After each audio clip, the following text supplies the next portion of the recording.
오늘은 수화연산 여러분 교육과정 교과서 분석하기 전에 먼저 그 수학 교육과정과 교재 연구 책으로 이론 정리하고 제 주교재로 그리고 주교재 뒷부분에 있는 교육과정하고 교과서 분석하고 기출문제 해설하고 할게요. 예, 그래서 수학 연산 파트는 그러니까 수가 초등에서 먼저 아동들이 수 개념을 어떻게 배우는지부터 얘기가 나와서요. 요 앞에 서론적인 부분은 좀 생략을 할게요. 여러분 중1 우리는 왜 정수와 유리수 부분부터 본격적으로 하면 되기 때문에 요 앞에 부분은 그러니까 수개념 왜 초등학교에서 제일 처음에 자연수 그 전에 뭐 아동이 수를 어떻게 배우는지부터 나와요. 근데 우리가 본격적으로 이해해야 될 거는 여러분이 중학교 때 어떻게 정수, 유리수 도입하고 하는 내용부터 오늘 다양한 직관 모델을 가지고 할 거기 때문에요. 먼저 요 부분 있죠. 아동이 그러니까 어렸을 때 왜 우리가 수개념 배울 때 엄마들이 뭐 수, 도 이렇게 그림 그린 거 냉장고에 많이 붙여놓죠. 그래서 뭐 꽃 세 송이, 강아지 세 마리 이렇게 정말 어떤 구체적인 사물이 있어야지 제일 처음에 수개념을 배우죠. 그래서 여기 이제 내용이 수개념에 대한 발생에서 수개념을 어떻게 추상화하는가에서 수 세 개라는 개념이 과연 어떤 구체적인 사물인 돌멩이에서 나왔냐 아니면은 뭐 무관하게 머릿속에서 만들어지는 것인가. 그래서 두 학파 얘기가 나와요. 그래서 잠깐 보시면 여러분이 돌멩이가 있을 때 만약에 6개가 있다고 생각해 보세요. 그러면 그 돌멩이 6개를 정말 6이라는 수로 인식을 하는지 혹은 돌멩이 3을 어떤 꼭 구체적인 대상에서 3이라는 개념이 나온 건지 아니면 뭐 돌멩이 자와 무관하게 머릿속에서 만들어지는 건지 두 학파의 관점이 틀리죠. 그렇죠? 그래서 돌멩이 자체가 가진 성질인가 아니면 머릿속에서 만들어지는 것인가. 그래서 이렇게 두 개의 학파 얘기가 나와요. 위에는 이제 사물 자체, 뭐 돌멩이 혹은 꽃 이렇게 수개념은 사물 자체의 특성이기 때문에 구체적인 사물을 꼭 경험해야 된다. 근데 여러분이 잠깐 이제 어렸을 때 생각해 보시면 꼭 사물이 있었죠. 우리 제일 처음에 배울 때요. 그래서 그런 건 이제 경험론이라 한다. 근데 그게 아니라 원래 인간이 선천적으로 타고나는 그런 거기 때문에 추론 과정, 머릿속에서 어떤 사고 과정을 통해서 수개념이 형성된다. 그건 관념론이죠. 그래서 두 학파가 완전 틀리죠. 관점의 차이가. 그래서 여기 보시면 당연히 학파에 따라서 산술 지도법도 틀리겠죠. 그래서 경험론은 이제 사물이 있어야 되기 때문에 우리 구체적인 사물이나 그림, 뭐 우리 사과 이렇게 그려놓은 걸 가지고 이렇게 3이라는 구체적인 사물을 이렇게 경험해서 3이라는 걸 추상화한다는 게 사물에 의한 방법이고, 관념론은 그게 아니라 이 사물이 필요 없다는 거죠. 그냥 머릿속에서 나오는 정신적인 실체이기 때문에 그냥 기호를 다루는 규칙만 학습하면 된다. 그래서 기호에 의한 방법이다. 근데 여러분이 배우셨던 걸 생각하면 두 학파의 통합된 관점으로 배운 거죠. 우리는 사물만 있어도 안 되고 인간의 어떤 이성의 정신적인 실체로 기호를 학습을 해야 되죠. 그러니까 사물을 조작하는 활동을 통해서 3이라는 거를 배우기 때문에 여기서 두 극단적인 학파, 이건 다 어떤 서두적인 문제이기 때문에 여러분 뭐 암기하실 내용은 아니에요. 그래서 사물에 의한 방법은 어때요? 감각, 그러니까 어떤 학습자의 주체적인 활동에 의미를 갖지 못하고, 그러니까 머릿속에 이루어진 이성적인 어떤 활동보다는 능동적으로 받아들이는 감각, 그러니까 지각적인 활동이 먼저라는 거죠. 감각의 사고가 종속된다는 거는, 그러니까 사물이니까 당연히 이걸 지각적으로 눈으로 보거나 손으로 만지는 그런 감각적인 활동이 먼저고, 그 다음에 인간의 사고가 거기에 종속된다는 거고, 기호에 의한 방법은 이런 사물이 필요 없다는 거죠. 그냥 현실과 유리된 그냥 이 기호 자체에 그냥 공허한 기호로만 학습한다는 거죠. 그러니까 당연히 두 가지 극단적 방법이 문제점이 있기 때문에 우리가 오늘 이제 배울 본격적인 내용이 두 가지 관점을 통합한 뒤하고 뼈아지의 관점이 나와요. 그래서 여러분이 여기서 이제 아셔야 될 거는 뒤의 수개념에 대한 관점과 뼈아지 관점만 아시면 되고, 왜 이 관점이 나왔는지는 이 앞에 배경은 여러분이 그냥 이 우리가 오늘 주로 배울 이 이론이 나오게 될 배경이니까 암기하실 내용은 아니세요. 그러니까 당연히 뭐예요? 우리가 어렸을 때 배운 것처럼 사물이 있어야 되고 그 사물을 로부터 인간의 활동, 그러니까 물리적인 활동, 이 활동이란 건 정신적인 활동 다 되겠죠. 그래서 이 두 가지 학파의 통합된 관점으로 생각하셔갖고 사물도 있어야 되고 사물을 만지는 어떤 물리적인 활동으로부터 시작해서 정신적인 활동이 이어져 나가서 거기서 3이라는 수를 배워야 된다. 그래서 뒤와 빼야지의 관점이 두 관점이 통합된 관점이겠죠.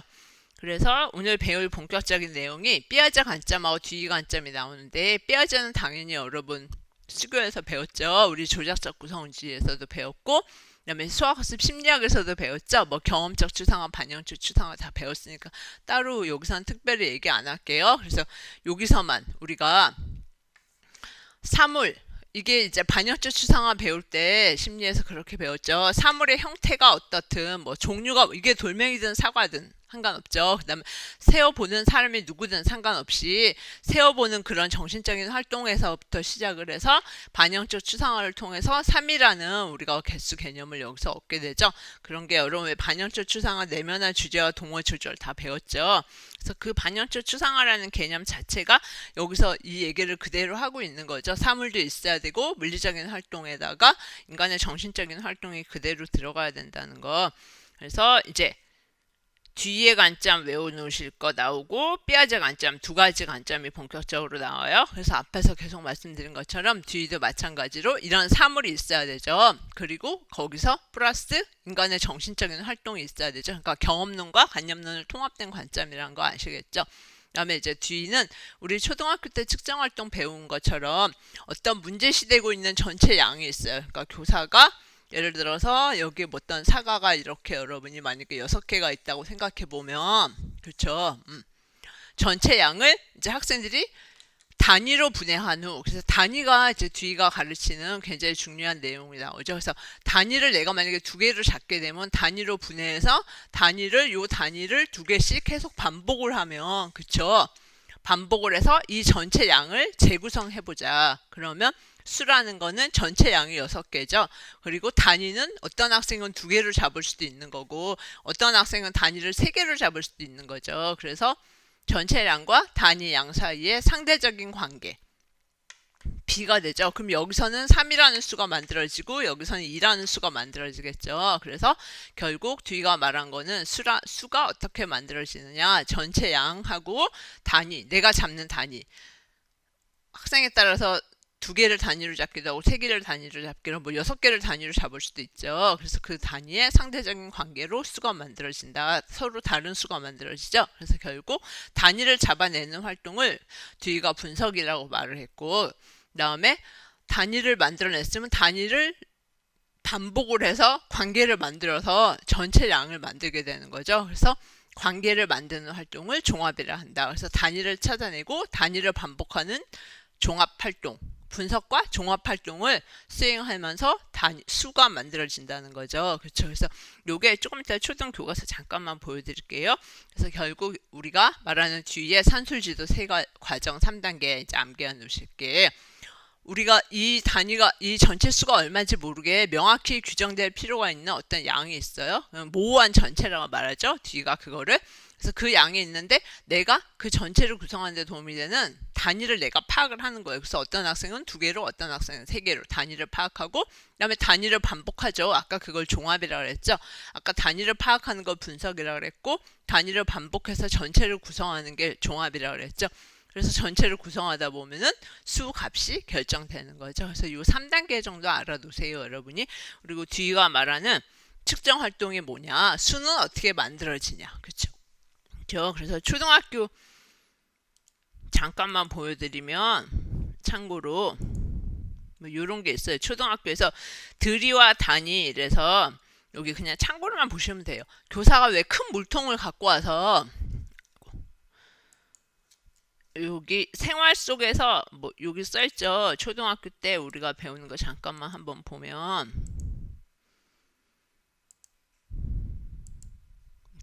생활 속에서 찾아볼 수 있는 용량이 표시된 여러 가지 용기, 그래서 뭐 우유팩도 되고 음료수 병도 되고 깡통, 주방기구 이렇게 어떤 용기를 갖고 와서 그거에 몇 리터인지 들이를 재기 위해서 단위가 필요하다는 보편 단위의 필요성을 먼저 인식을 시킨다는 거죠. 그러면 교사가 이게 우리가 그대로 뒤의 관점을 초등학교 때 배우고 있는 거거든요. 교사가 여기서 이런 우유팩을 만약에 갖고 왔다고 생각하시면 이게 만약에 500ml짜리 우유팩이었어요. 아니면 큰 용기 어떤. 근데 그걸 이제 학생들이 재고 싶어요. 용량이 얼마인지. 그래서 어떤 학생은 조그만 뭐 100ml짜리를 갖고 올 수도 있는 거고 어떤 학생은 더 조그만 50을 갖고 올 수 있는 거고 어떤 학생은 뭐 250을 갖고 올 수 있는 거고 이런 게 다 단위죠. 그렇죠? 그래서 드릴을 재기 위해서 단위가 필요하다. 그럼 학생들마다 다른 단위를 갖고 오면 만약에 100을 갖고 온 학생은 5번 이걸 재겠죠. 50을 갖고 온 학생은 내 단위로 50을 잡으면 10번을 재겠죠. 그러면서 임의로 단위를 이렇게 다 다르게 갖고 오면 불편함이 생기니까 그래서 보편 단위로 1리터나 1ml를 잰다. 이렇게 해서 학교 수학에서 배우고 있거든요. 이런 거 여러분이 배우셨던 거 잠깐 생각하시면 뒤에 관점이 그대로 들어갔다는 걸 이해할 수 있어요. 그래서 생활 주변에 이런 식으로 여러 가지 용기들에 표시된 용량을 조사해 본다. 그리고 한번 보니까 다 어때요? 드리의 보편 단위가 다 1리터나 뭐 1ml로 돼 있죠. 그쵸? 보편 단위의 필요성. 그래서 1리터와 1ml 사이의 관계를 알게 한다. 이런 식으로 우리가 초등학교 때 배우는 거 그냥 잠깐 제가 소개시켜 드린 거고, 요게 뒤에 관점이 그대로 들어있다는 거 정도 여러분이 참고하시라고.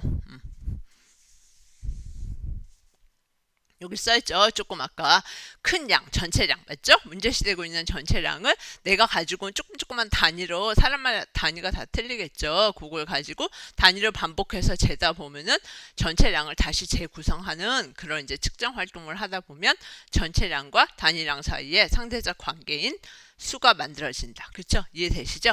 그래서 그 뒤에 관점이 그대로 모호한 전체에 내가 재고 싶은 거 단위를 내가 가지고 오고 단위를 반복해서 어떤 전체의 명확한 전체를 구성하다 보면 수가 구성된다. 그게 뒤에 관점.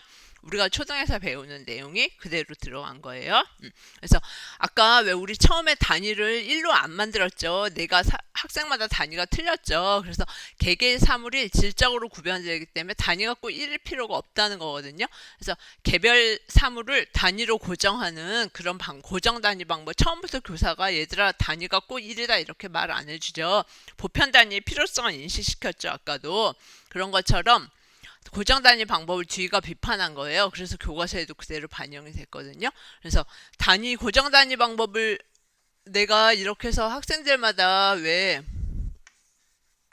아까 단위를 2개로 만든 학생과 3개로 만든 학생의 차이가 수가 3이 만들어질 수도 있고 2가 만들어질 수도 있고 1이 만들어질 수 있었죠. 그런 것처럼 단위가 1이면 그냥 6인 수가 딱 고정되는 거죠. 그러면 단위가 1이라면 분석. 아까 왜 변별이라는 게 단위를 만드는 활동이었죠? 여기서 변별이라는 거, 단위를 찾아내는 활동. 단위가 1이면 내가 단위를 찾아낼 필요가 없으니까 단위가 1이라면 분석, 다른 말로 변별 활동도 할 필요가 없는 거고, 단위를 이렇게 반복하는 관계 짓는 활동, 다른 말로 종합 활동. 여기서 단위가 3이면 이렇게 해서 단위를 3으로 찾아내고 전체량과 빈 2인 수가 만들어지는데, 단위가 만약에 1이라면 그런 분석과 종합 활동이 만들어질 필요가 없는 거죠. 그래서 측정 활동의 가장 기반이 되는 관계 짓기 활동이 변별이나 그러니까 분석과 종합이죠. 다른 말로 말하면 분석이나 종합 활동이 이루어지지 못하기 때문에 뒤가 고정 단위 방법을 비판한 거예요. 그래서 만약에 뭐 이런 걸 재봐라 그러면 학생들마다 다른 단위를 갖고 오겠죠. 그래서 다 단위를 제가 아까 여기서 잠깐 보여드렸을 때 여러분 혹시 놓쳤을 수 있으니까 다시 한번 보여드리면 여기 있죠. 큰 물통에 드릴을 재기 위해서 단위의 필요성을 인식하고 임의로 단위를 다 학생들마다 다르게 만들면 불편하기 때문에 보편 단위로 1리터와 1ml를 그러니까 처음부터 교사가 1리터, 1ml를 단위로 만들지 않았죠. 그렇죠? 그래서 그게 여러분이 여기에 그대로 반영됐다는 거 이해되시죠?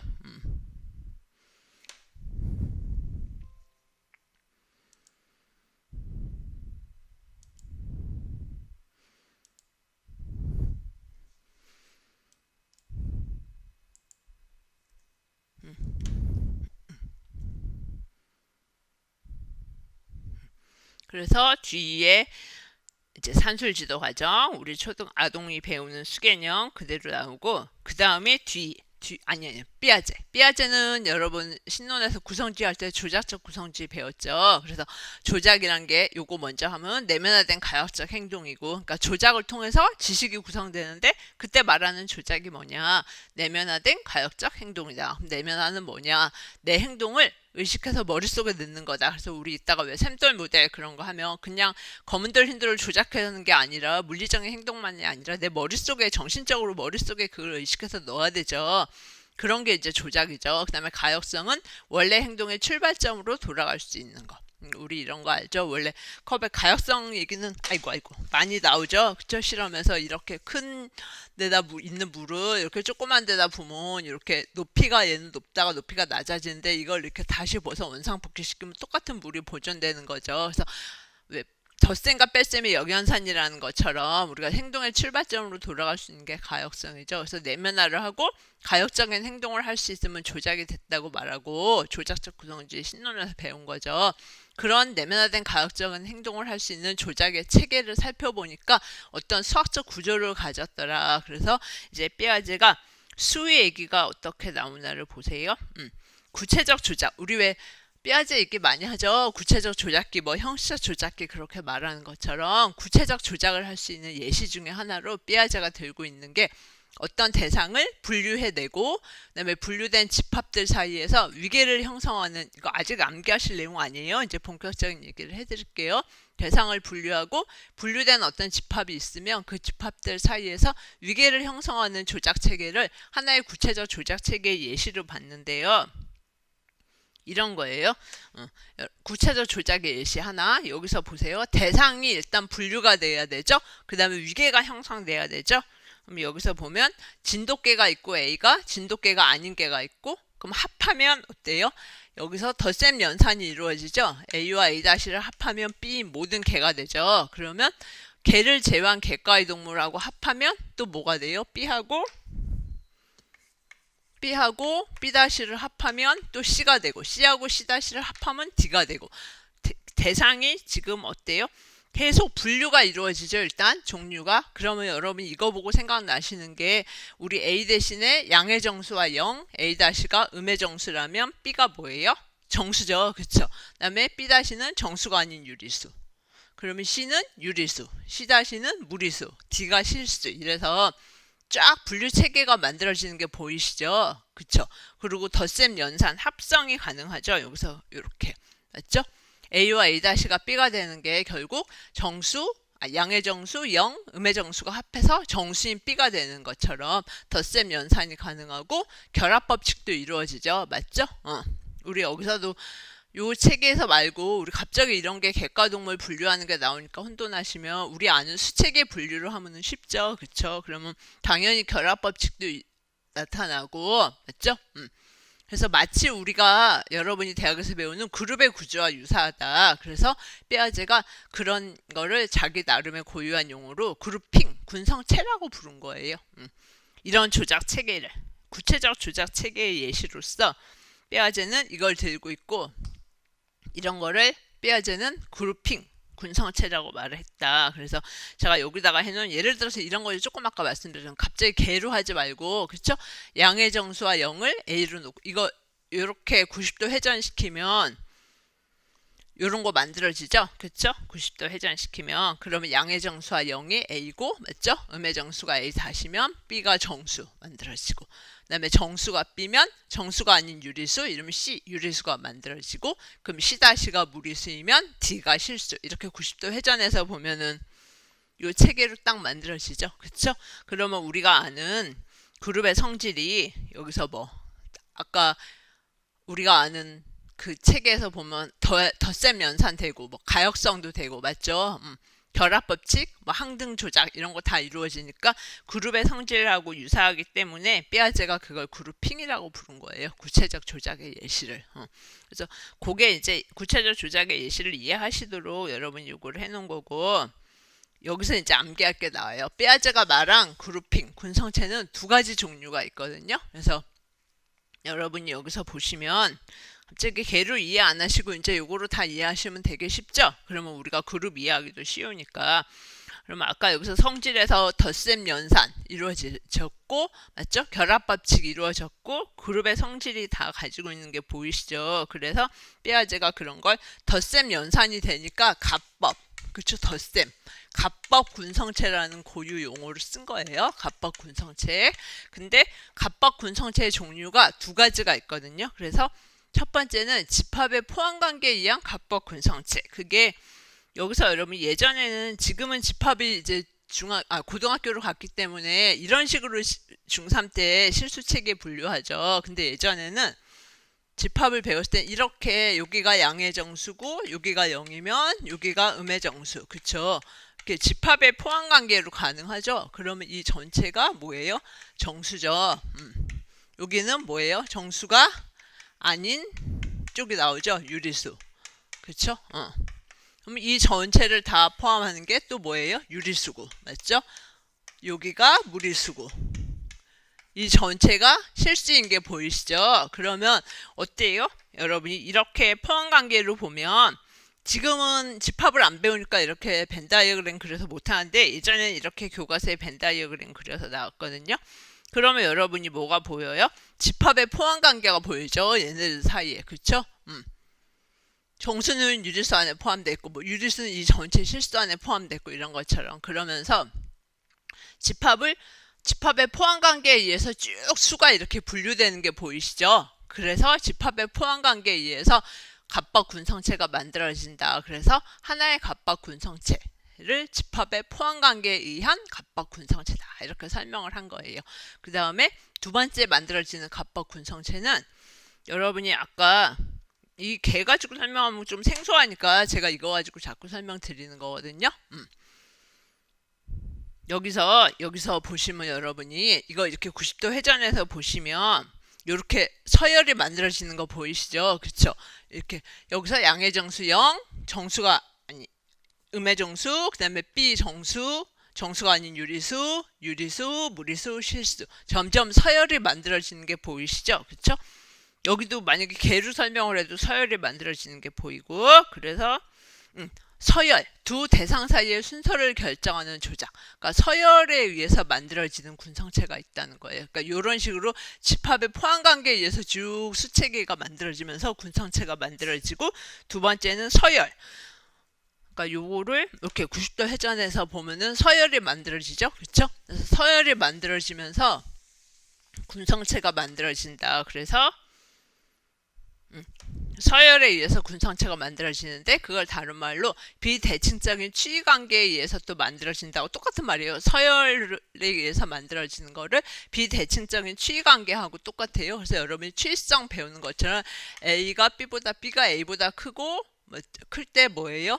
또 여기서 B가 이렇게 그러면 A가 이렇게 서열아 배우시죠 여러분? 맞죠? 그런 것처럼 비대칭적 이 등호는 대칭식이라고 말하고 여러분이 중1에서 등식 배울 때 중2에서 부등식 배울 때 부등호는 비대칭식이라고 말을 하죠. 그래서 비대칭적인 그 다음에 이게 추이성 여러분 아는 추이관계에 의해서 군성체가 만들어진다. 그래서 여러분 여기서 보실 때 추이성 다 성립되죠. 어떤 수체계 안에서. 그쵸? 뭐 유리수 안에서도 추이성 성립되고 맞죠? 무리수도 그 수의 대소관계가 있으니까 당연히 추이성 성립하죠. 실수도 그렇고요. 그래서 군성체가 삐아자가 말하는 군성체가 두 가지 군성체가 있는데 제가 아까 벤 다이어그램 그린 거 집합의 포함관계에서 만들어지고 이게 무슨 말인가 여러분 좀 생소하실 수 있기 때문에 그 다음에 두 번째 갑박 군성체는 서열화에 의해서 만들어지는데 서열화를 다른 말로 이 서열화죠. 비대칭적인 추이관계에 의해서 만들어지는 갑박 군성체다. 그래서 삐아제가 두 가지 군성체를 얘기했다는 거 정도만 알아두세요. 시험에 나올 확률은 되게 낮아요. 그래서 여기 보시면 결국 삐아제가 말하는 수개념은 어떻게 만들어지냐. 아까 제가 왜 벤 다이어그램 그렸을 때 이런 식으로 이렇게 계속 이렇게 커지는 거 그렸죠. 그렇죠? 그런 것처럼 전체 실수라는 거 안에 보존되는 전체 안에 부분이 딱딱딱딱 겹쳐서 포함 관계가 보였죠. 그래서 보존되는 전체 내 부분을 겹쳐 넣는 거라는 게 다른 말로 집합의 포함 관계에 의한 거란 거예요. 그래서 이 두 개만 외워놓으시면 되지 이런 거는 안 외워도 되는데 다른 말로 표현을 한 거예요. 집합의 포함 관계라는 게 전체 보존되는 실수 체계 안에 유리수가 들어가고 요거 그쵸? 실수 체계 안에 유리수 무리수가 포함되고 또 유리수 유리수 안에 정수와 정수가 아닌 유리수가 포함되고 딱딱딱딱 전체가 이렇게 겹쳐 들어가는 게 보이죠? 그래서 포함관계를 다른 말로 전체 내의 부분을 겹쳐 넣는 거라고 말했고 그거에 의해서 갑박 군성체가 하나 만들어지고 두 번째는 서열화에 의해서 만들어진다. 그래서 여기서는 삐아제가 말하는 수개념은 두 개, 갑박 군성체 두 개, 요 두 개만 외우시면 되는 거예요. 제가 이제 아까 설명드린 거는 다 이거에 대한 이해를 도우려고 여러분한테 말씀을 드린 거고, 본격적으로 알아놓으셔야 될 건 요거 두 개예요. 우리는 이제 시험에 나온 건 여기서부터예요. 왜냐하면 중학교 1학년은 이제 정수 유리수 본격적으로 배우기 때문에요. 그래서 한번 보면 수개념이 다 여태까지는 어때요? 역사 발생적 과정을 보면 다 이렇게 양적인 거, 어떤 크기가 있고 개수가 있고 그렇게 넓이가 있고 길이가 있고 이렇게 양적인 관념하고 분리해서 생각할 수 없었죠. 그래서 갑자기 수가 없는 음수 개념을 수로 받아들이는데 되게 어려웠죠. 근데 음수가 어떻게 나왔어요? 요거죠. 1차 방정식 ax 플러스 b는 0을 그거의 해법이 일반적으로 나오려면 음수가 나올 수밖에 없는 거죠. 그래서 그거에 대한 해법을 형식적으로 완성하고자 음수를 도입하게 됐어요. 그래서 한 켈에 의해서 음수 체계가 확립되면서 여러분 이제 형식적 부력의 원리라는 거 중요한 거 여기 뒤에 나오는데, 양수 체계를 구성하는 어떤 원리가 그대로 유지되게 음수 체계를 확장하면서 음수 구조도 대수적으로 모순이 없다는 걸 보이면서 음수 체계가 확립이 된 거예요. 그래서 음수에서 이제 중학교 1학년 학생들이 제일 처음에 음수 배울 때 인식론자 장애 예시예요. 그래서 예시 정도는 여러분 뭐 요거 수 변형해서 해도 되고 알아놓으셔야 되는 거죠. 예시는. 그래서 작은 수에서 큰 수를 빼는 게, 여태까지 큰 수에서 작은 수만 빼다가 초등학교 때 어떻게 작은 수에서 큰 수를 빼는 게 가능할까? 하나의 인식론적 장애죠. 그 다음에 마이너스 3은 2보다 작은데 제곱하면 크죠. 그래서 작은 수를 제곱하는데 어떻게 큰 수의 제곱보다 클까? 이런 것도 애들의 장애. 맞죠? 그 다음에 마이너스 4에다 마이너스 5를 곱하면 20이란 말이 만약에 맞는 말이에요. 그러면 여기서 1대 저기서 마이너스 4는 마이너스 5대 20이 되죠. 맞죠? 그러면 큰 수 대 작은 수가 작은 수 대 큰 수, 말이 안 되죠. 애들한테는. 그렇죠? 큰 수 대 작은 수면 여기도 큰 수 대 작은 수 나와야 되는데 어떻게 같을 수 있을까? 그 다음에 마이너스 4 곱하기 3은 초등학교 때 이따가 교과서 예시도 나오지만 동수 누가 똑같은 수를 더하는 거로 해서 이렇게 갖고 애들이 직관적으로 이해할 수 있거든요. 동수 누가. 맞죠? 그래서 나중에 샘돌 모델이라고 생각하면, 그쵸? 4달러를 3번 뭐 빌린 거다. 그러면 12달러를 빌린 거다. 이렇게 직관적으로 이해를 하는데, 여기가 갑자기 4 곱하기 마이너스 3이 되면 마이너스 3번 더 할 수가 없으니까 직관적으로 이해를 못 한다는 거예요, 애들한테. 그래서 이런 장애가 학생들한테 나온다는 거예요. 그래서 대화에서 여러분이 보시고, 장애는 이제 다 학생들이 겪는 거니까 대화에서 보시고 어떤 학생들이 음수에서의 장애를 분석해 내시면 되겠죠. 종류는 예를 들어서 이런 게 있다는 거예요. 그래서 결국 이제 음수 지도를 위한 모델에서 중학교 1학년 때 처음 배우죠. 그래서 직관적 모델, 우리 뭐 샘돌 모델, 이제 나온 게 우체부 모델, 수직선 모델 나오죠. 그래서 직관 모델을 통해서 이해하는 게 도움이 되기 때문에, 근데 그 직관 모델의 장단점이 다 나와요. 그래서 어느 그 세 가지 모델 중에서 완전히 연산을 다 자연스럽게 설명하는 모델은 찾기가 힘들어요. 다 단점이 있거든요. 그래서 결국 이렇게 직관 모델 갖고 지도해야 되고, 나중에는 이제 형식적 접근으로 해서 두 개를 직관적 해석과 형식적 접근을 같이 지도하는 게 나오죠. 그래서 우리 교과서 예시를도 볼게요. 어떻게 지도하는지. 그래서 여기서부터 이제 굉장히 중요한 거예요. 여러분이 세 가지 모델, 샘돌 모델, 우체부 모델, 수직선 모델이 나오면 각 모델로 가르치는 예시를 알아야 되고 장단점을 다 아셔야 돼요. 교과서 내용도 조금 이따 분석할 때 그대로 반영돼서 나오거든요. 그래서 샘돌 모델이 교과서에 제일 많이 나오죠. 검은 돌, 흰 돌. 그래서 뭐 검은 돌이 양수일 수도 있고 음수일 수도 있는 거예요. 그래서 이런 규정을 주니까. 그 다음에 이제 소멸법칙, 하나, 검은 돌 하나, 흰 돌 하나 없어진다는 거, 0이 된다는 거. 그쵸? 제일 쉬운 거죠. 그래서 그냥 하나만 해볼게요. 이렇게 여기 해보면 4니까 검은 돌이 4개 있는데 흰 돌 2개를 맞죠? 빼야 돼요. 근데 검은 돌에서 흰 돌을 못 빼죠. 그러니까 이제 소멸 법칙을 이용해서 여기다가 검은 돌 2개, 흰 돌을 갖고 오는 거죠. 그러고 남은 흰 돌 2개를 빼버리니까 검은 돌만 6개가 남게 되죠. 그래서 이제 시험에 만약에 샘돌 모델로 4 빼기 마이너스 2는 6을 가르치는 내용을 그림과 함께 설명하시오. 그럼 여러분이 그림도 그려놓으시고 말로 설명도 쓰셔야 되는 거예요. 뭐 두 번째도 그렇고 세 번째도 2가 있었어요. 그러니까 검은돌 2개가 있었는데 거기서 검은돌 4개를 못 빼죠. 그러니까 소멸법칙에 의해서 여기다가 검은돌 2개, 흰돌 2개를 갖고 온 다음에 검은돌 4개를 빼면 흰돌 2개가 남는다. 이렇게 교과서의 모든 교과서에 가장 대표적으로 나오는 거죠. 여러분 보시면 알겠지만 덧셈과 뺄셈 굉장히 자연스럽게 잘 설명이 되고 있어요. 그러니까 예시하고 장단점 아셔야 된다 그랬죠. 근데 곱셈 나눗셈은 여러분 해보시면 알겠지만 힘들어요. 특별한 이유 없이 곱셈 규칙을 선언해야 돼요. 그게 뭐냐면 여기서 이렇게 되면 흰돌과 흰돌을 곱하죠. 그러면 뭐가 돼야 돼요? 검은돌이 돼야 되죠. 플러스 6. 흰돌과 흰돌 곱하는데 검은돌이 된다. 흰돌인데 어떻게 검은돌이 되겠어요? 직관적으로 이해가 안 되죠. 그래서 그냥 음수 곱하기 음수가 양수라는 거를 그냥 특별한 이유 없이 암기하도록 하는 거기 때문에 교과서도 보면 셈돌 모델 갖고 덧셈 뺄셈만 나와요. 그래서 그 다음에 이제 수직선 모델 갖고 곱셈 가르치는 거 나오겠죠. 그래서 여러분 장점 단점 암기해 놓으시고, 그다음에 우리한테 조금 생소한 게 이제 우체부 모델인데 그러니까 받는 사람에게 소득. 그래서 어떤 교과서에는 어음이란 말보다 왜 상품권, 그쵸? 뭐 문화상품권 같은 거 나한테 소득이 생기니까 그걸 양수로 두고, 고지서는 돈을 내는 거니까 손해죠, 부채죠, 음수 그런 거는 되죠, 그쵸? 그다음에 잘못 배달된 거를 가져가는 거, 그러니까 잘못 배달을 해서 우체부가 가져가는 경우도 있어요. 그래서 여기 보면 덧셈은 가져오는 거, 뺄셈은 가져가는 거, 일단 규칙이. 그다음에 곱셈은 피승수를 고지서와 어음으로 해석한다. 이렇게 뭐 3 곱하기 2 마이너스 3 곱하기 2 이러면 이거를, 이게 음수죠. 음수 3이니까 뭐겠어요? 고지서겠죠. 그렇죠? 그래서 이렇게 피승수를 고지서 어음으로 해석을 해야 되고, 곱해지는 승수는 여기서 플러스가 2가 곱해진 거죠. 맞죠? 플러스 2가 곱해진 거죠. 그러면은 뭐예요?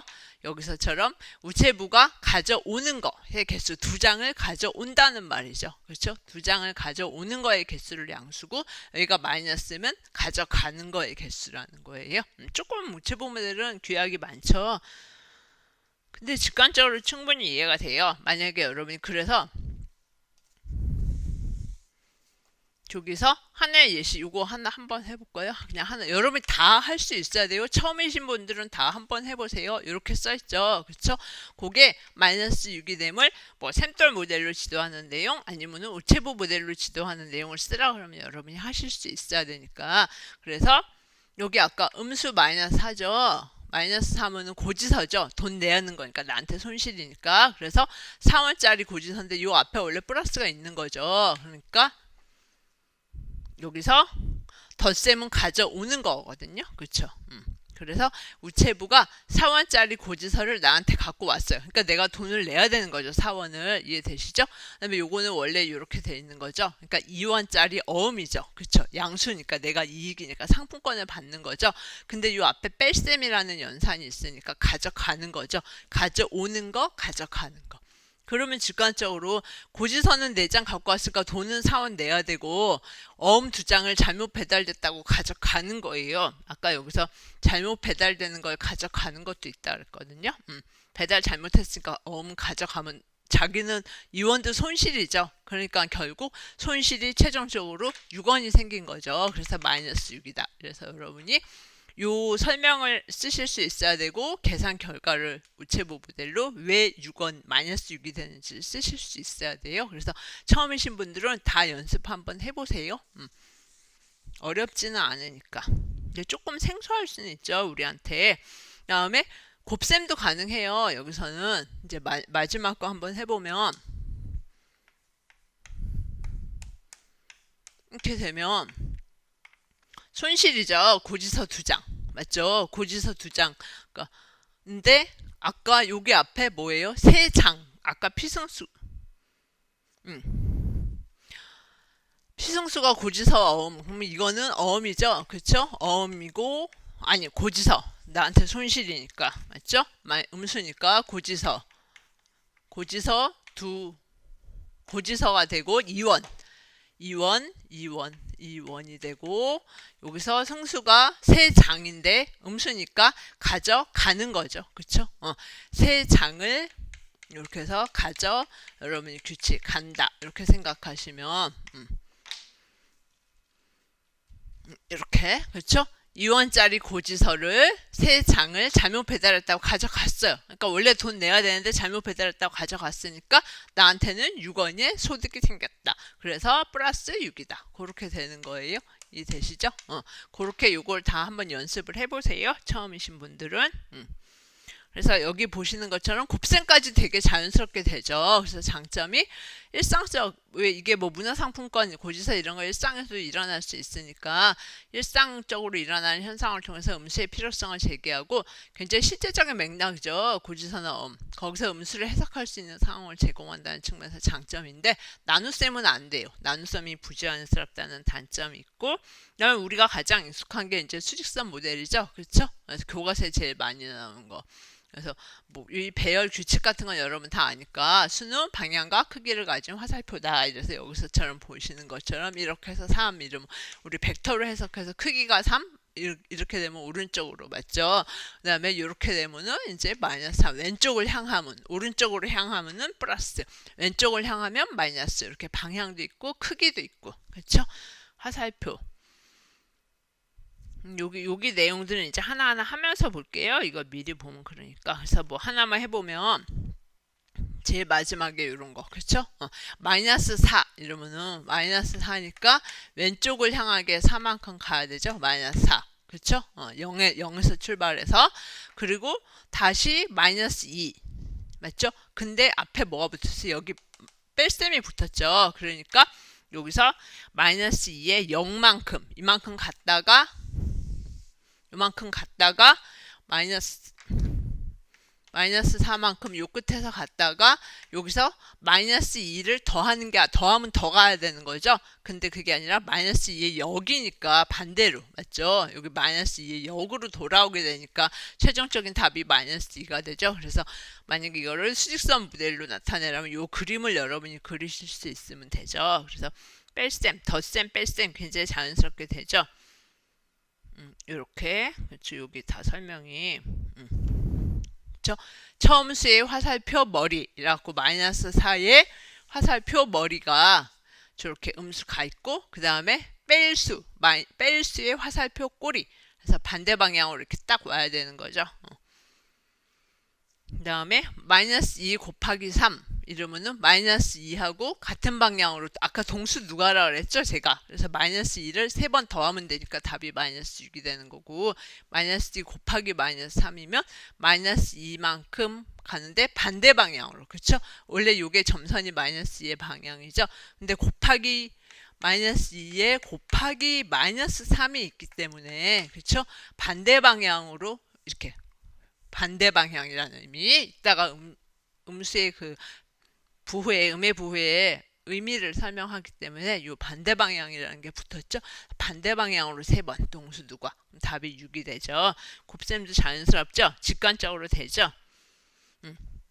나눗셈이 부자연스러워요. 그래서 우리 교과서에도 곱셈까지는 이거 수직선 모델로 되어 있는데 나눗셈은 그냥 곱셈의 역연산으로 배워요. 여러분 다 배우신 것처럼. 왜냐하면 이 모델 자체가 나눗셈의 어떤 직관적인 한계가 있기 때문에요. 그래서 여기서 보면은 여러분이 먼저 이거 설명드리기 전에 초등학교 때 나누기를 어떻게 배웠나를 생각을 먼저 하고 해야 되거든요. 6 나누기 3이라면 이 접시에 이렇게 사과가 만약에 6개가 있었다고 생각해 보세요.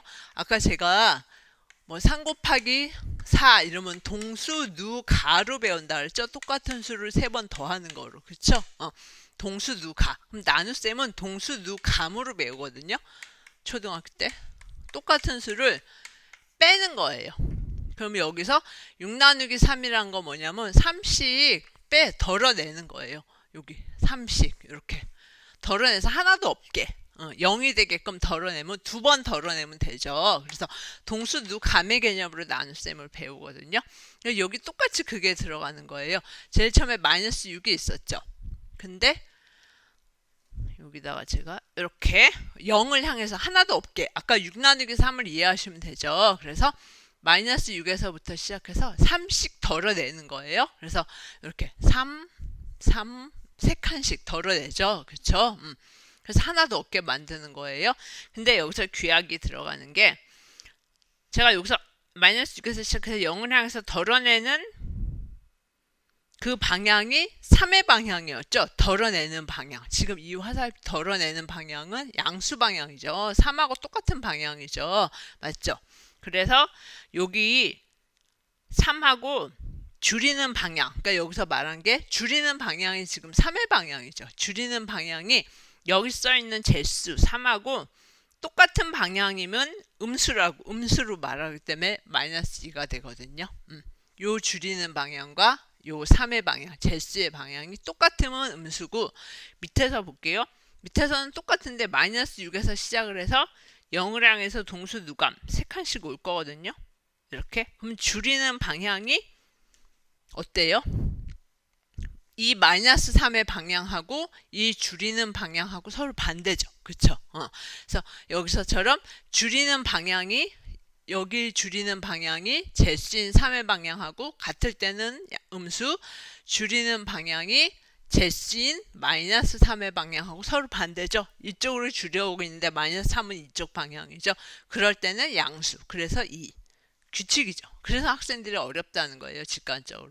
그래서 우리나라 교과서에서는 나눗셈을 이따 보시면 교과서 분석하실 때 곱셈의 역연산으로 배우고 있거든요. 이게 어려우니까 직관적으로. 그렇죠? 그래서 이게 나눗셈. 그래서 나눗셈 가르치는 거는 학교 수학에서 전부 다 곱셈의 역연산으로 가르치기 때문에 수직선 모델로 곱셈까지만 나와요. 장점. 아까 어때요? 크기 이외에 방향이 있었죠. 양의 방향, 음의 방향. 그리고 수직선 상에서 우리가 정수가 배열되는 그 방식이 순서 구조 그대로 유지하고 있죠. 그래서 대소관계가 금방 드러나죠. 수직선 모델만 보면. 그런데 다중적 의미를 갖는다는 게 제가 아까 보라고 말씀드렸던 게 여기서 왼쪽을 향한다. 그런 거 나왔죠. 덧셈 뺄셈 가르칠 때 왼쪽을 향한다. 반대 방향이란 말 나왔죠. 곱셈 가르칠 때. 그렇죠. 마이너스 2. 얘는 2의 반대 방향이었죠. 그런 것처럼 여기서 음수부호가 다중적인 의미를 갖는다 해서 음수를 표현할 때 왼쪽을 향한다. 아까 왜 마이너스 2 이러면 이렇게 수직선 상에서 얘는 2고 그쵸? 얘는 마이너스 2가 됐었죠. 그러니까 오른쪽을 향하는 건 플러스고 왼쪽을 향하는 게 마이너스 2였으니까 왼쪽을 향한다는 의미를 가지게 되죠. 그 다음에 연산으로 치면은 당연히 뺄셈이죠. 덧셈 뺄셈. 만약에 3 빼기 마이너스 2 이러면 이거는 뺄셈이죠. 그쵸? 그 다음에 곱셈 나눗셈 할 때는 아까 보여드렸지만 여기 반대 방향이란 말이 나오죠. 마이너스 2 곱하기 마이너스 3 이러면 2의 반대 방향으로 가야 되는 거죠. 그런 것처럼 학생들한테 가르칠 때 세 가지의 어디에 음수가 붙어 있느냐, 어떤 연산을 하느냐에 따라서 왼쪽을 향한다, 뺄셈, 반대 방향 이렇게 세 가지의 다중적 의미를 가지기 때문에 단점이 있고 혼란스럽다는 거예요. 그래서 여러분들이 어떤 이런 걸 주고 샘돌 모델, 우체부 모델, 수직선 모델로 가르치는 예시를 만들어내려면 여기 아까 우리 여태까지 설명한 것처럼 이런 거 다 수직선 모델이면 수직선 그려야 되고 샘돌 모델이면 샘돌 그려야 되고 우체부 모델이면 옆에 설명 써야 되고 하기 때문에 다 이 부분 이해해 놓으세요. 장단점 외워놓고요. 그래서 지금까지 본 것처럼 결국 학생들이 죽일 때 이제 음수가 그런 다의성이 있기 때문에 장애를 겪게 되겠죠. 그래서 교사 이해가 이제 여러분이 중요하다는 거예요.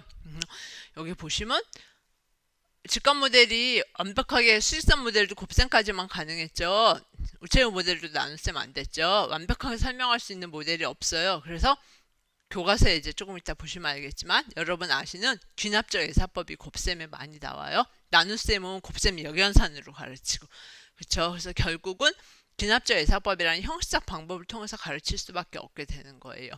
그래서 음수를 가르칠 때 직관 모델로 직관적으로 가르치고 형식적 접근을 같이 상부적으로 가르치는 게 이제 필요하다 해서 뒤에서 귀납적 예사법 얘기가 나와요.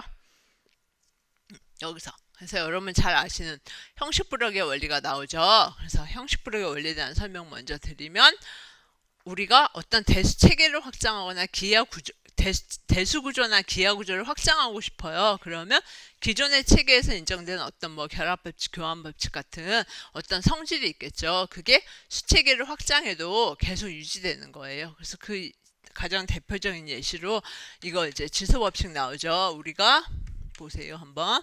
이렇게 어떤 지수법칙이 있었어요. 근데 뭐예요? mn이 자연수부터 시작해서 맞죠? mn에다 자연수일 때 성립하고 지수가 그러니까 이 지수법칙을 확장을 하고 싶거든요. 근데 기존의 체계 mn이 자연수일 때도 지수법칙은 그대로 유지되죠. 그 다음에 0 집어넣고 정수일 때도 mn 지수법칙 유지되죠. 그 다음에 mn이 유리수일 때도 지수법칙은 그대로 유지되죠. 그래서 자연수 지수를 정수, 유리수까지 계속 수체계를 이거는 대수적 구조를 확장하는 거죠. 계속 수체계를 확장해도 기존의 체계, 자연수체계에서 인정된 이 지수법칙은 그대로 정수체계, 유리수체계까지 가도 계속 유지가 되죠. 그래서 형식불허의 원리가 적용된 게 이제 음수 조금 이따 예시할 거고 지수법칙이 교과서에 가장 많이 적용된 거예요. 그래서 여러분 형식불허의 원리 알아놓으시고 지수법칙 배우는 예시도 이제 조금 이따 보여드릴게요. 그래서 결국 음수라는 게 직관 모델로만 안 되니까 자연수 체계에서 확장된 그냥 형식적인 체계로 지도할 수밖에 없기 때문에 우리가 형식불허의 원리를 배우는 거예요. 여기 나오죠. 제가 보여드렸던 거. 우리 지수법칙 배울 때 그쵸? mn 지수를 자연수에서 유지되는 요게 정수일 때도 되고 유리수일 때도 확장하죠. 그게 지수법칙이 베이스가 깔려 있는 거죠. 그다음에 이제 음수 나오죠. 그쵸? 여건을 제일 처음에 정의를 해야 되죠. 그러니까 마이너스 2하고 3이 0, 아이고 2의 여건이 마이너스 2니까 0이고 그쵸? 그 다음에 여기다 그대로 쓸게요. 마이너스 3하고 3 더하면 0이고 맞죠? 그러면 자연수 집합, 기존의 체계인 자연수에서 유지되는 교환법칙과 결합법칙이 음수 체계에서도 그대로 유지된다고 생각을 하면 여러분이 여기서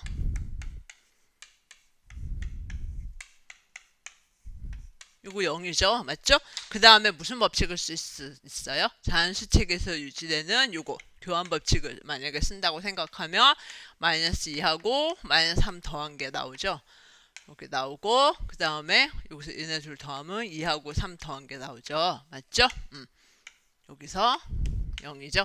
그러면 결국 뭐예요? 여기서 우리가 요거를 구하고 싶거든요. 마이너스 2하고 마이너스 3. 그럼 아까 여건을 정의를 했었죠. 그러면 2의 여건이 마이너스 2가 되는 거죠. 얘네들이 여건이니까 얘네들이 서로 여건 관계가 있기 때문에 마이너스 2와 마이너스 3 더한 게 결국 얘에다 마이너스를 붙인 거다. 똑같다. 이게 이제 나오게 되는 거죠. 그래서 이게 형식불허의 원리가 들어간 거죠. 그래서 교과서에서는 이렇게 안 보여요. 그쵸? 근데 형식불허의 원리 자체를 우리가 교과서에 적용된 건 지수법칙인데 한번 음수에서도 형식불허의 원리가 어떻게 적용되는지를 한번 설명을 해놓은 거죠. 당연히 이론적으로. 그쵸?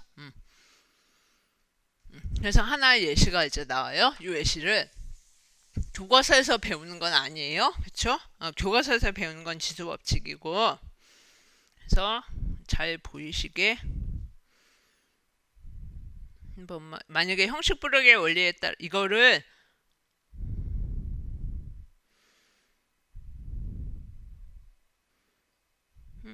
잠깐만요. 캡처해서 아이고 왜 이래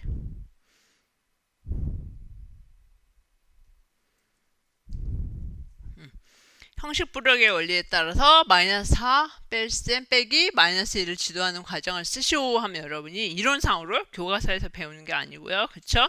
그럼 제일 처음에 여건을 정의해야 된다 그랬죠. 그러니까 요 줄을 쓰셔야 되는 거예요. x 플러스 2가 0인 x의 값이 마이너스 2니까 x에다 마이너스 2를 더하면 0이니까 x는 마이너스 2다. 그래서 여기서 여건 개념을 하나 그러니까 지금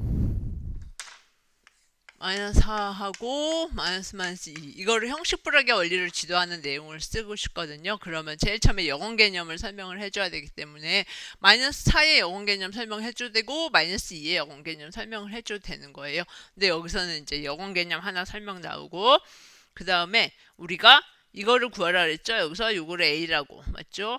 이걸 구하라 그랬으니까 이걸 형식불학의 원리에 따라서 구하라 그랬으니까 이걸 A라고 한다. 그러면 갑자기 2를 더해줬죠. 어떤 거에 영원을 쓰려고 2를 더해줬겠어요? A 값에다 2를 더해준 거는 마이너스 2의 영원을 정의를 했으니까 그쵸?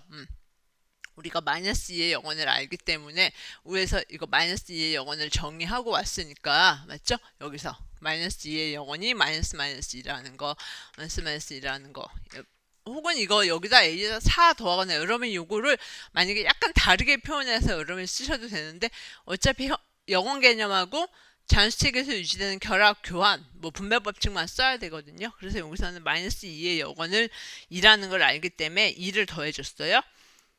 그러면 A에다 2를 더했어요. 그러면 옆에 식처럼 표시되죠. 맞죠? 그리고 나서 여기서 여기로 갈 때 어떤 법칙을 썼어요? 여기서 결합 법칙 썼다는 거 보이시죠? 자연수 체계에서 유지되는 그쵸? 그쵸? 여기서 옆에 갈 때 지금 A에다 2를 더했고 영원 개념 이용해서 그쵸? 그 다음에 자연수 체계에서 유지되는 결합 법칙을 사용해서 요 파란 거를 이렇게 두 개를 묶었죠? 그쵸? 결합 법칙 썼고 됐죠? 그래서 그 값을 모르니까 1이다. 그래서 거기서 지금 내가 모르는 값이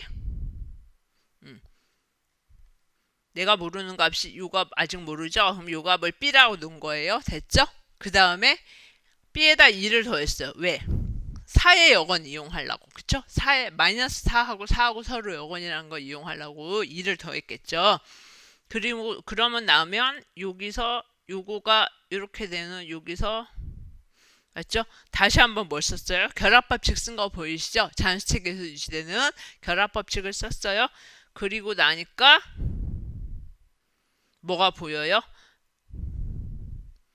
요게 4고 요게 마이너스 4고 맞죠? 그러니까 0이 되죠? 맞죠? 그러니까 2 플러스 B가 0이 됐거든요. 그러니까 영원 개념을 아니까 B가 마이너스 2다 하고 B를 마이너스 2로 구한 거 아시겠죠?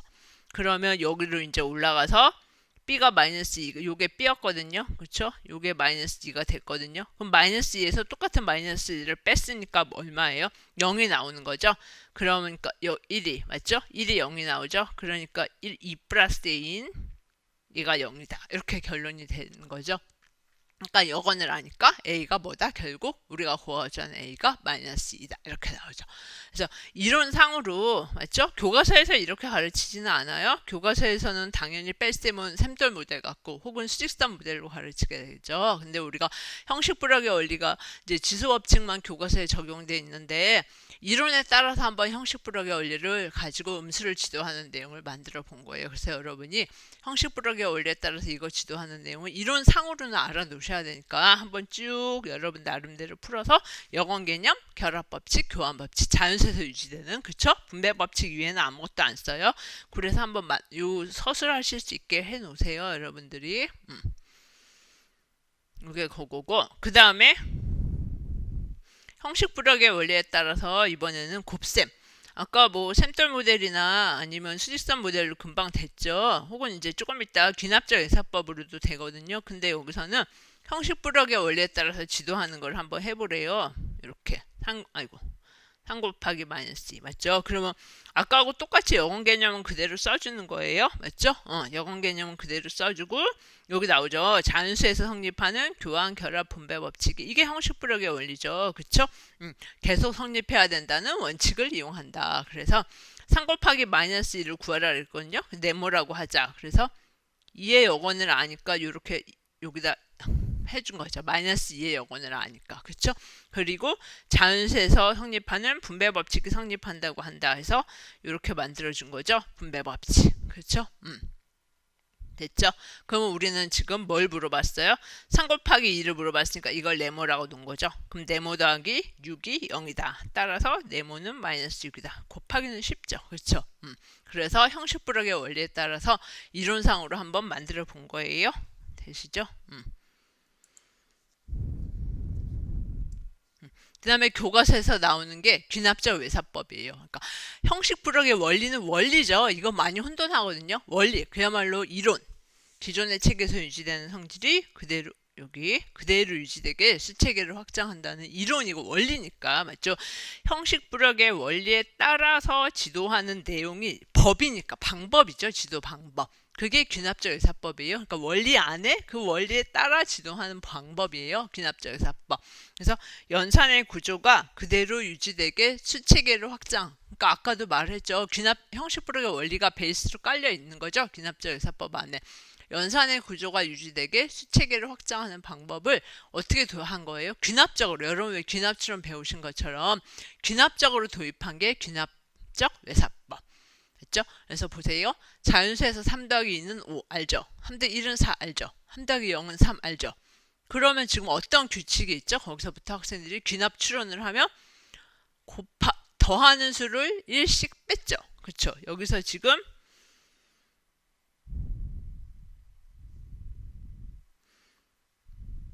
이거 이따가 교과서로 보여드릴 텐데 귀납이 되는 게 맞죠? 학생들이 여기까지 알죠? 지금 여기 위에까지 알죠? 그러면은 여기서 어떤 규칙이 있어요?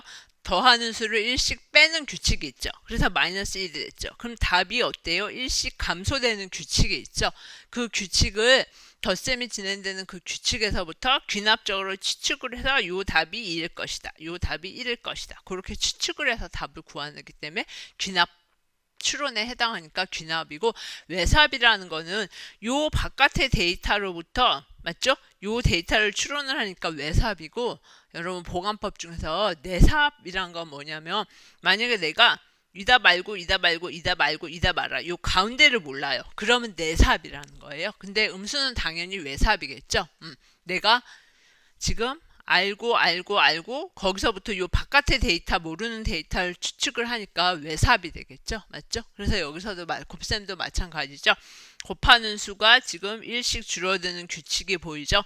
그러면 답이 어때요? 여기서 답이 쭉 해서 3씩 감소되는 규칙이 보이죠. 그래서 여기다 학생들이 마이너스 3, 마이너스 6을 쓰는 거예요. 그래서 교과서를 조금 이따 보여드릴게요. 교과서에 정수의 곱셈이 귀납적 외사법으로 그대로 적용되거든요. 굉장히 유용한 학생들이. 그래서 이렇게 귀납적 외사법의 뜻, 연산의 구조가 유지되게 수체계를 확장하는 방법을 어떻게 도입한 거다? 귀납적으로. 그렇죠? 그 다음에 우리 형식부력의 원리가 배웠는데 프로이덴탈이 대수 체계에서만이 아니라 기하 체계에서도 형식부력의 원리가 나온다. 그래서 그거를 기하적, 대수적 형식부력의 원리라고 말을 했는데요. 왜 좌표평면이 도입되면서 해석기하 도입으로 기하적 의미에서도 음수가 자연수의 그러니까 대수적 의미 말고 우리 어떡하면 대수적으로만 해봤죠. 자연수의 연산 구조를 그대로 유지되면서 확장된다 해서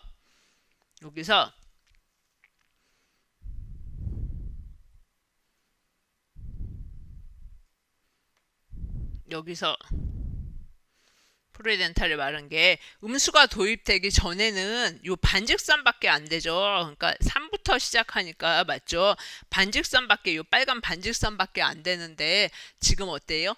음수가 도입되면서 여기 확장되죠. 그러니까 그 기존의 이 반직선의 체계가 요 반직선이 갖고 있는 그 기하적 체계가 그대로 유지가 돼야 되니까 기울기가 똑같이 유지가 되면서 직선을 밑으로 쫙 확장하면 반직선이 요 옆에 직선으로 되는 게 보이시죠? 그렇죠? 그래서 그거를 프로이덴탈이 대수적, 기하적 해석기하 맞죠? 반직선이 직선이 되게 쭉 확장한다는 거는 결국 맞죠? 대수적 구조가 그대로 유지가 되는 거죠. 그렇기 때문에 기하적, 대수적 형식부력의 원리라고 프로이덴탈이 불렀어요. 그러니까 형식부력의 원리가 너무 대수체계, 우리 지수법칙하고 음수를 했기 때문에 너무 대수체계에서만 유지되는 거라고 생각하시지 마시고 여러분이 기하체계를 확장할 때도 형식부력의 원리가 나온다는 거예요. 그 다음에 정수와 유리수 같이 나오니까 유리수도 우리 알아야 되겠죠. 그래서 학교 수학에서 중1 때 유리수 이 정의죠. 분모 분자가 자연수인 분수에 양의 부호, 음의 부호를 붙인 수 0. 그래서 조금 이따 이제 우리 유리수 정의 나오지만 학교 수학에서 잠깐만 한번 보면 그래서 교과서 내용을 이제 여러분이 잘 아셔야 된다는 거거든요. 조금 이따가 다 교과서 분석할 건데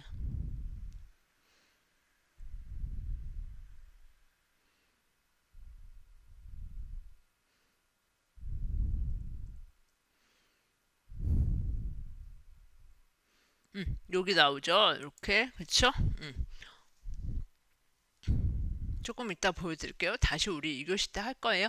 플러스 2분의 1, 플러스 3분의 1, 플러스 4분의 3과 같이 분모, 분자가 자연수죠. 그쵸? 자연수인 분수에 양의 보호가 다 붙인 수를 양의 유리수, 음의 보호가 붙인 수를 음의 유리수라고 하고 0까지 통틀어서 유리수라고 한다. 해서 유리수 개념 배우는 거. 유리수 정의죠. 그쵸? 학교 수학에서 그 얘기가 지금 여기 써 있는 거예요.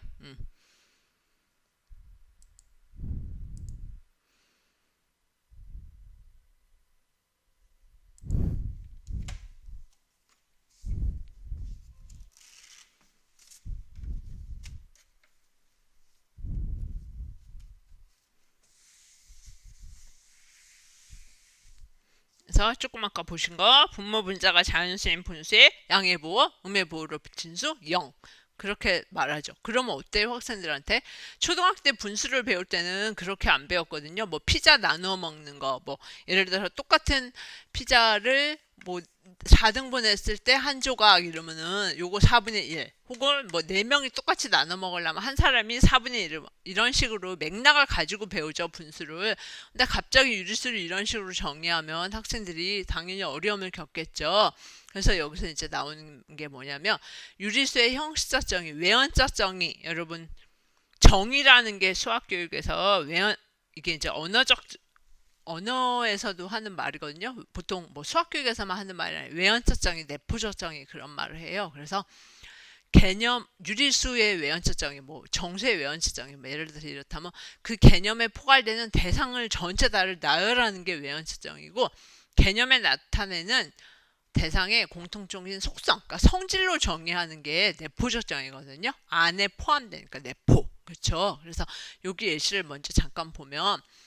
이게 이제 언어적 정의를 왜 사람의 속성, 사람이라는 게 뭐냐 정의를 했을 때 데피니션이 속성을 다 말을 하는 게 내포적 정의고 지구상에 속하는 사람을 다 나열하는 게 외연적 정의거든요. 그러면 우리 교과서에 한번 보시면 중1 때 다면체란 거를 다면체 맞죠? 애들한테 막 보여주고 반일 일수준으로 시각적으로 확인하게 한 다음에 다면체와 다면체 아닌 걸 구분하게 해서 다면체는 다각형 모양의 면으로 둘러싸인 입체 도형이다. 이렇게 정의를 하거든요.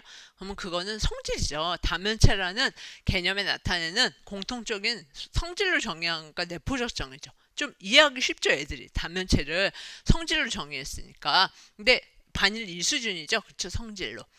왜 우리 평행사변형 배울 때 성질 먼저 배우잖아요. 그런 것처럼 이수준. 근데 이렇게 정의를 안 하고 이렇게 먼저 교과서에서 다 정의한 다음에 외환적 정의를 하거든요. 다면체라는 애를 성질을 다 배웠으면 그 다음에 다면체는 면의 개수에 따라서 종류를 쭉 나열해 본 거예요. 4면체, 5면체, 6면체 이렇게. 그래서 다면체라는 개념에 포괄되는 대상 전체를 다 나열을 하는 거예요. 그쵸? 그러면 이건 당연히 외연적 정의죠. 그럼 학생들한테는 성질로 정의하는 내포적 정의가 더 쉽기 때문에 이걸 먼저 하고 이 수준이죠. 성질. 그 다음에 종류를 나열하는 거. 3수준으로 외연적 정의를 하거든요. 추상적 정의. 우리의 반일 수준 배울 때 추상적 정의라는 거 배웠죠. 추상적 수준. 그래서 여기 보시면 유리수를 여러분이 그냥 외연적 정의 이러면은 정수의 순서상의 동치류다. 이래서 2분의 1을 쭉 나열하는 거예요. 정수의 순서상. 마이너스 1, 마이너스 2, 1,2, 1,4 이렇게. 2분의 1에 나올 수 있는 정수의 순서상의 동치류를 다 나열을 한 거예요. 그럼 애들한테 당연히 어렵죠. 2분의 1하고 4분의 2가 어떤 구체적인 맥락에서 나왔는지 뭐 피자 나눠 먹는 맥락에서 나올 수도 있고 똑같이 득문할된 상황에서 나올 수도 있는데 이렇게 외환적 정의를 하면 어떤 구체적인 상황에서 발생되는지를 애들한테 설명하기가 어렵기 때문에 되게 애들은 어려움을 겪는다는 거예요. 외환적 정의가. 그래서 여기 나온 것처럼 우리 아는 외환적 정의죠. 대학에서 배우는 정수의 순서상의 동치류. 그렇죠? 그래서 동치류의 집합 전부 다를 유리수로 이렇게 유리수의 집합을 정의하죠. 당연히 맥락이 없잖아요. 그렇죠? 그래서 여기서 강조하는 게 뭐냐? 여러분들이 이제 외연적 정의의 문제점을 이해를 하시면 여기서 강조하는 게 외연적 정의는 너무나 형식화된 결과죠. 그러니까 직관적인 맥락이 다 사라지죠. 발생 맥락이. 그래서 학교 수학에서 가르칠 때는 그렇게 안 가르치죠. 당연히 직관적으로 먼저 이 수준 성질로 정의하고 그래서 다면체를 아까 이렇게 했잖아요. 그렇죠? 성질 다 찾아서 정의하고 교과서에 살펴보면 실제로 이렇게 돼 있거든요. 그래서 내포로 가르치고 그 다음에 외원으로 가르치고. 그래서 당연히 내포에서 외원으로 가자는 거죠. 내포에서 외원. 그렇죠? 그래서 유리수의 발생 맥락하고 나와요. 그래서 여러분이 내포적 정의, 외연적 정의 뜻 알아놓으시고 뭐 어떤 정의를 갖고 여러분이 내포 외연을 만드시지 마시고 교과서에 있는 내포 외연 정의, 다각형 뭐 이런 것도 되거든요. 내포 외연적 정의를 아시면 돼요. 여러분이 임의로 만들라고 하지 마세요. 그렇게 절대 시험에 안 나오니까 여러분이 만드실 수 있게 이렇게. 그렇죠? 아니 여러분이 만드는 게 교과서에 있는 걸 갖고 내포 외연을 구분하시고 학교 수학에서는 내포에서 외연, 내포 꼭 먼저 배우고 외연으로 가자는 거죠. 왜냐면 2수준, 3수준이니까. 그래서 여기서 나온 게 유리수의 맥락, 이제 맥락을 갖고 배우자는 거죠. 그래서 초등학교 때 다 배우는 내용이에요. 그렇죠? 이렇게 막대 보시면 맞죠? 전체 막대를 3등분 했죠. 같은 부분으로 나누면 3등분 하면 전체와 부분의 사이가 3분의 1이죠. 근데 6등분 하면 6분의 2죠. 똑같은 거 맞죠? 그래서 등분할된 똑같이 나눈 전체, 부분과 전체의 관계를 유리수의 맥락이 하나가 나와요. 그래서 동일한 양을 똑같은 양을 측도가 틀리죠. 하나는 3등분하고 하나는 6등분한 거죠. 그래서 전체와 부분의 관계로 나타냈을 때 유리수가 하나가 나온다. 그래서 유리수의 맥락 하나 배우고 초등학교 때 배우잖아요. 그렇죠? 아까 제가 왜 피자 나눠 먹는 거 요거 한 것처럼 이거 똑같죠. 이렇게. 그 다음에 분배 결과의 목.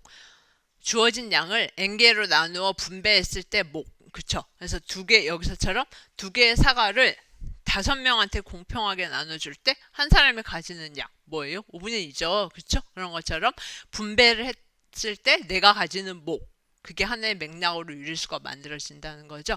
그래서 유리수 똑같이 3분의 1이라는 유리수를 발생 맥락으로 설명하시오 하면 등분할된 부분과 전체로도 설명할 수 있고 분배 결과 몫으로 설명할 수도 있죠. 사과 한 개 3명이 나눌 때 그렇죠? 내가 가지는 한 명이 가지는 몫이 3분의 1이죠. 그러니까 요거로도 할 수 있고 요거로도 할 수도 있고. 근데 참고로 여기는 뭐 외울 건 아니에요. 등분제는 다른 양끼리 나눗셈. 아까 여기서 보면 3분의 1이랑 이거 3도 막대고 요것도 막대죠. 같은 양끼리 나눗셈이죠. 그런 걸 포함제라고 말하고 여기서는 5분의 1일 때 이건 사람이고 이건 사과죠. 다른 양이죠. 그런 걸 다른 양끼리 나눗셈을 등분제라고 말하거든요. 그냥 참고로 요거는 그래서 여러분이 여기서 아실 거는 제가 말씀드렸지만 3분의 1이라는 유리수가 발생한 맥락을 등분할된 부분과 전체로도 설명할 수 있고 분배 결과의 몫으로도 설명할 수 있다는 거죠. 그리고 분배 결과의 몫이란 건 결국 방정식 AX는 B 맞죠? 거기서 X가 A분의 B죠. 그거의 해의 의미도 가지게 되는 거죠. 그 다음에 또 유리수의 발생 맥락 하나 이제 비율의 의미 3분의 1이라는 거를 여기서 설명한 것처럼 5분의 2가 10분의 4도 되고 15분의 6도 되죠. 그래서 결국 계속 양이 변화하는 외적 상황과 두 양의 값도 계속 변하죠.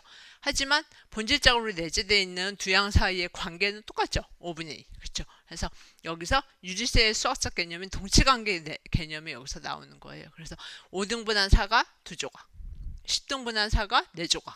이렇게 돼서 아까 등분할된 부분과 전체로도 설명할 수 있고 5사람한테 2개 사가지고 10사람한테 4개 사가지고 분배 결과 몫으로도 설명할 수 있는 거죠. 그래서 3분의 1이라는 애가 갖는 의미가 지금 3가지를 한 거죠.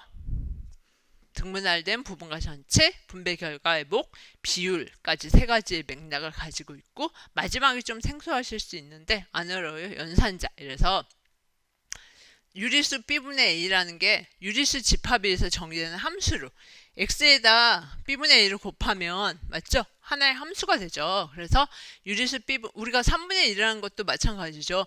어떤 수에다 3분의 1을 충분히 곱할 수 있죠. 그래서 2에다 3분의 1을 곱해서 3분의 2라는 게 만들어질 수 있고 뭐 4에다 3분의 1을 곱해서 그렇죠? 3분의 4가 만들어질 수도 있고 그런 거니까 유리수라는 게 결국 곱셈 오퍼레이터 연산자 역할을 한다. 그래서 유리수라는 게 어떻게 만들어지냐 발생 맥락 유리수 B분의 A가 유리수 집합에 의해서 정의되는 함수 x를 x 곱하기 B분의 A로 보내는 함수로서 학생들이 이해하게 해야 된다. 그래서 여기서는 유리수를 이렇게 외연적 정의로 가르치면 그쵸? 애들이 너무 어렵기 때문에 내포적 정의로 먼저 가르치려면 유리세 발생 맥락을 가지고 가르쳐야 된다. 그래서 초등학교 때 기억, 니은, 디귿이 솔직히 다 나오는 거예요. 맥락이 맞죠? 비율도 배우고 피자 나눠 먹는 거 다 배우잖아요. 그렇죠? 그래서 여러분이 여기서 유리세 발생 맥락 네 가지를 꼭 알아두세요. 그 다음에 집합과 논리 이 부분은 다 빼고 어느 부분만 아시면 되냐면요. 여기 부분만. 이게 나중에 미적에서도 나와요. 그래서 가무한, 실무한. 그래서 포텐셜 무한. 왜? 0.9를 애들이 그쵸? 배울 때 0.99999 계속 무한히 가는 과정으로만 인식하는 애들을 포텐셜, 그러니까 잠재적, 어딘가 존재하는 잠재성이 있는 가능적 가무한이라고도 보통 말하거든요. 가무한, 뭐 잠재적 무한, 가능적 무한 다 가능해요. 그렇게만 인식하는 애가 있고, 요게 이제 1로 배우죠. 1이 되면 실무한 0.999 계속 과정이 가다가 결과인 극한값이 1이다 해서 1로 이해하죠. 근데 이거 극한은 고등학교 때 배워야 실무한 개념으로 이해하죠. 근데 고등학교 때 극한의 정의를 보시면 왜 n이 한없이 가까이 감에 따라 an이 한없이 가까이 가는 이런 식으로 무한히 가는 과정의 관점으로도 배우다가 그 한없이 가까이 가는 그 값이 최종적으로 극한값 알파가 되니까 가무한과 실무한 개념이 다 나오거든요. 고등학교 때. 그쵸? 가무한에서 실무한 개념으로. 여러분 왜 아포스 이론 나중에 우리 미적할 때 혹시 아시는 분은 가무한이 프로세스 관점이고 실무한이 오브젝트 관점이거든요. 그래서 그거 이제 나중에 미적할 때 작년에 임용고시 나온 것처럼 굉장히 중요한 개념이니까 그런 것처럼 가무한에서 실무한으로 인지가 뛰면서 상승하면서 두 가지 의미를 다 이해해야 되는데 중학교 학생들은 극한을 안 배우잖아요. 그러니까 여기서도 나온 것처럼 1이 되는 실무한 개념으로 이해를 못하고 계속 가무한 0.9 당연히 계속 0.99 가까이 가는 거지 1은 절대 아니라고만 생각한다는 거예요. 그래서 중학교 학생들이 극한 안 배우고 배우니까 좀 어려움이 있다. 그런 내용이 이제 나오는 거예요. 그래서 여기서 가무한 개념, 실무한 개념 정도는 알아두세요. 여기 나온 것처럼 중학교 때 이제 조금 이따 교과서 분석하면 아시겠지만 무리수, 순환하지 않은 무한수수를 배우죠. 그렇죠? 그리고 실수도 배우죠. 중3 때. 근데 극한은 안 배우죠. 그렇죠? 무한수열의 극한 개념 안 배우고 그냥 무한소수 배우죠. 그러니까 직관적으로만. 그래서 애들이 좀 어려워한다는 거예요. 요 지도 방안은 뭐 현실적으로 맞는 건 아니니까 그래서 여러분이 여기서 요거 정도의 내용은 알아놓으세요. 가무한, 실무한 얘기는 이따가도 나오니까. 그래서 여기 정도. 가무한에서 실무한으로 인지가 상승돼야 되는데 애들이 계속 과정에만 관심을 갖는다. 프로세스, 그러니까 가까이 가는 과정. 그래서 1이라는 그 극한값 실무한 개념을 이해하는데 계속 개념이 나온다는 거 정도. 그다음에 요 2장은 교과서 분석으로 아시면 되기 때문에 여기 이제 형식 불학의 원리 요게 이제 그 서울대에서 형식 불학의 원리 논문 쓰신 최병철 교수님 지금 이제 현장에서 학교에서 학생들 고등학교에서 가르치는 분이시거든요.